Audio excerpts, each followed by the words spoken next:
Powered by the Montana Television Network. This is the Noon News from Montana's news leader. Good afternoon, and thanks so much for joining us here on the Noon News. I'm Samantha Sullivan. An update to a story we first brought you yesterday on the Noon News. A Utah man and his 12-year-old son are recovering after getting lost and separated while hiking south of Bozeman. The search began Tuesday night when the pair was reported overdue from a hiking trip. 20 snowmobilers and skiers from Gallatin County and Big Sky responded to the area of Spanish Peaks, which is about an hour and a half from Bozeman. The boy was found around 10 p.m. asleep in the snow. He says he was able to move more quickly through the snow but lost contact with his dad and became disoriented. After the boy warmed up, he was able to use landmarks to help rescuers find his father. The father was located just after 1 o'clock Wednesday morning near the Pioneer Falls Trail. Both were confused and suffering from hypothermia. They were quickly moved to an ambulance, then flown to the University of Utah Burn Center. Blizzard conditions, it was below zero. It was just, it's worst case scenario as far as weather, and they should have never been out there. They weren't equipped for being out in that weather, and they are just very, very lucky to be alive. Gallatin County search and rescue crews were called out 16 times in January alone. And meanwhile, there is considerable danger for avalanches with recent snowfall. When Gallatin County Search and Rescue responds to incidents, they have special team members with 4 legs to help. MTN's Emma Hamilton has more on that. At home, they're a typical household pet. But when search and rescue is called out, these canines are on the job. On our way to a search, we'll often, tell I tell my dog the story about what we're going to look for, and then you're talking out loud and your dog is listening, but it helps you to clarify things. Once again, it's all about us trying to be a strong team. Whitman says several hours go into training these canines, and it's truly training for the human team members too, for them to better understand the dogs and work together to be a stronger team. Here, the dogs are training to ride snowmobiles with the search and rescue team members to be prepared for whatever happens this winter. Responding to an avalanche or a search where they needed to ride, whether it's an ATV or a snowmobile, we don't want it to be their first time. We want them to be really comfortable because they're stressed enough as it is. So if we can take all that stress out to begin with, then it lets them focus on their job.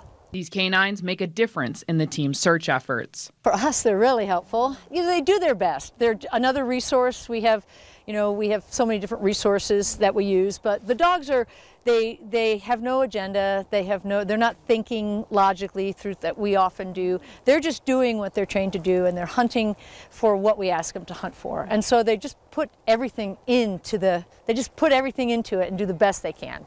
In Bozeman, Emma Hamilton, MTN News.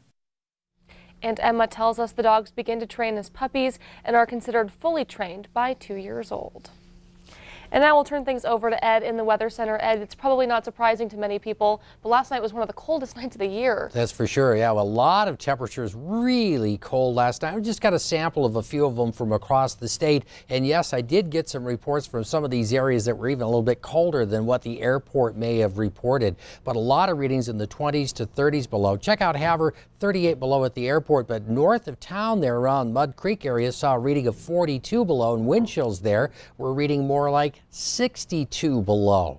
Temperatures across much of the rest of the region still looking at teens and 20s below zero with additional wind chills. And we've got more of the cold on the way, but we'll add some snow into the mix as well. We'll talk about that in a few minutes.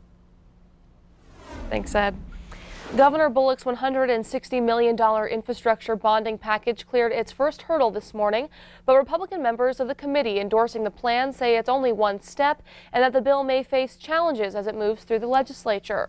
The budget panel voted 4-1 to advance House Bill 14, which would authorize the state to borrow the $160 million to finance the projects. Those projects include a $32 million remodel of Romney Hall on the MSU campus in Bozeman, another $32 million for a new State Historical Society building in Helena, and about $85 million for local water, wastewater, and other projects all across our state.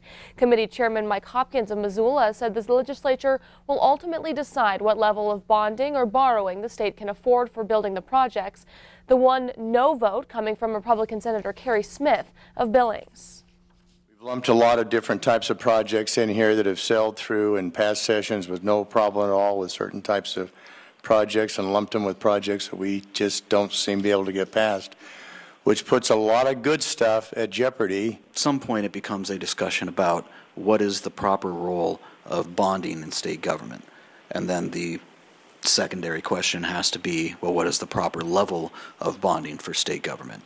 And it's a discussion that we have every session. I don't think it's a discussion that's going to end here today in this subcommittee.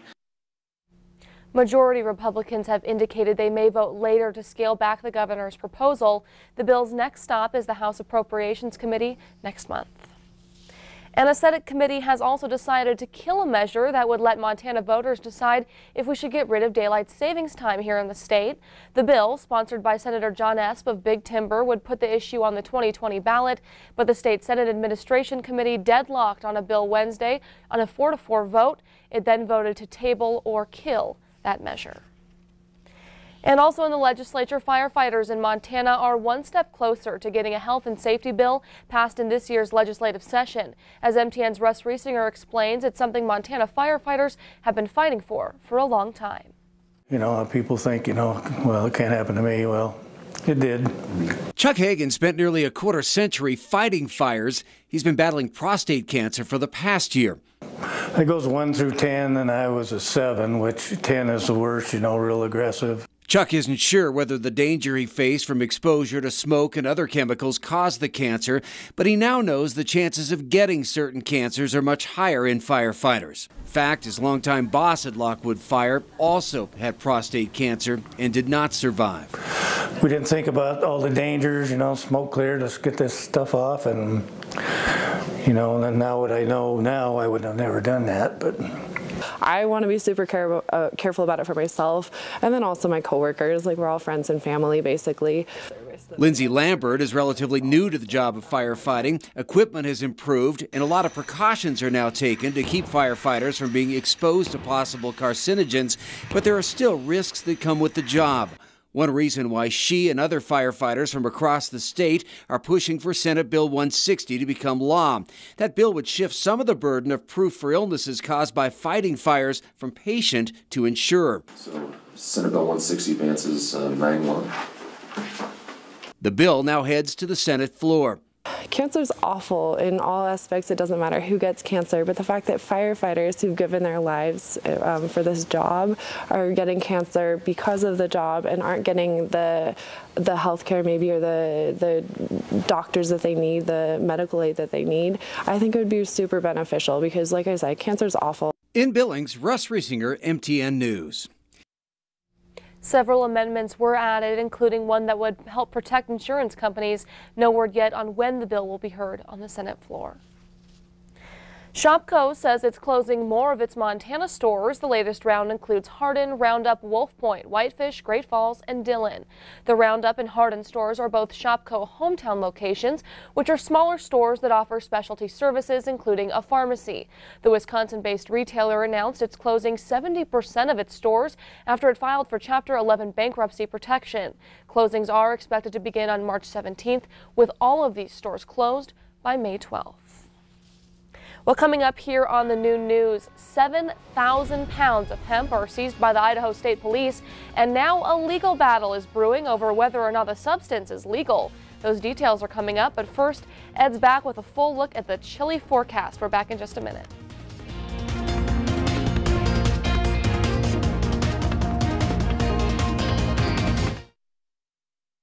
You're watching MTN News with Samantha Sullivan.